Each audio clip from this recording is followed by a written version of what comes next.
नमस्कार, आप देख रहे हैं N24 न्यूज गुजरात।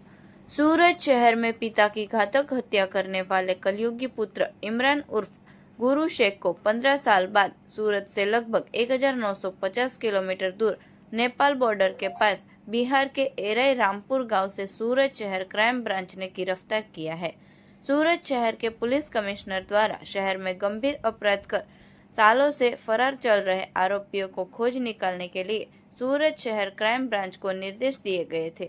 इस निर्देश के तहत क्राइम ब्रांच की अलग अलग टीमें ऐसे फरार आरोपियों को ढूंढकर गिरफ्तार कर जेल भेजने के लिए कार्य कर रही थी। इसी दौरान वाहन स्क्वाड की टीम को मिली पुख्त सूचना, तथ्य और ह्यूमन सोर्स के आधार पर 15 साल पहले रांदेर विस्तार में अपने ही पिता की बेरहमी से हत्या कर तथा अपनी मां पर भी जानलेवा हमला कर फरार हो गए कलयुगी पुत्र मोहम्मद इमरान उर्फ गुरु मोहम्मद अताउर रहमान शेख को पुलिस ने सूरत से करीब 1950 किलोमीटर दूर नेपाल बॉर्डर के पास बिहार के मुजफ्फरपुर जिले के एराई रामपुर गांव से फिल्मी अंदाज में गिरफ्तार कर लिया है।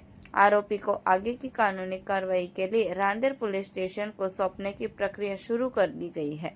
देखते रहिए N24 न्यूज गुजरात, सिर्फ हम तक ही नहीं सब तक।